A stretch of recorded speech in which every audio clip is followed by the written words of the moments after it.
Hello everyone, आज हम लोग बात करेंगे ट्रांसवेजाइनल सोनोग्राफी क्या होती है और इसकी क्या इंपॉर्टेंस है।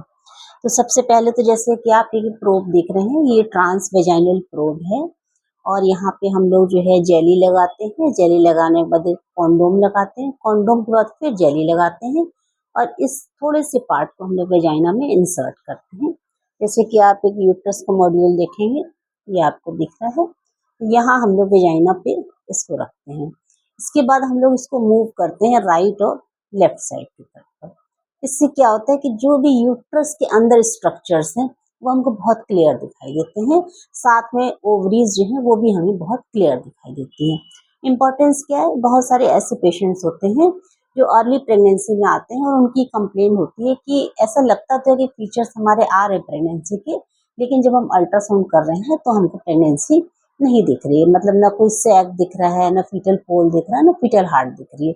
तो इससे हम लोग बहुत क्लियरली देखते हैं कि तो एंडोमेट्रियम जो है वो अच्छी बनी है कि नहीं बनी है, एग्स की क्वालिटी कैसी है वो हमें दिखती है। और साथ में अगर शुरुआत के फीचर्स दिख रहे हैं, यानी कि सैक दिख रहा है, तो कहीं सैक जो है वो इरेगुलर तो नहीं है या कहीं एक्टोपिक प्रेगनेंसी तो नहीं है। तो ट्रांसवेजाइनल सोनोग्राफी जो है ये पेनलेस प्रोसीजर है और बहुत इंपॉर्टेंट है अर्ली प्रेगनेंसी स्कैन के लिए, क्योंकि सारे इवेंट्स हमको बहुत अच्छे से दिखाई देते हैं। तो अगर शुरू के टाइम में आपके 1.5 मंथ्स या 2 मंथ्स में प्रेगनेंसी जो है वो सक्सेसफुली आगे नहीं बढ़ रही है, तो हमें बहुत सारे कॉजेज जो हैं उसको रूल आउट करना होता है। सबसे पहले तो यूट्रस की एनाटॉमी देखनी होती है कि वो सही है कि नहीं। कभी कभी यूट्रस जो है 2 पार्ट्स में बटा हुआ होता है, बाइकॉर्नुएट यूट्रस होता है या यूट्रस में सेप्टम होता है। तो अगर सेप्टम होता है तो उस कंडीशन में भी ये प्रॉब्लम्स हमको आती हैं।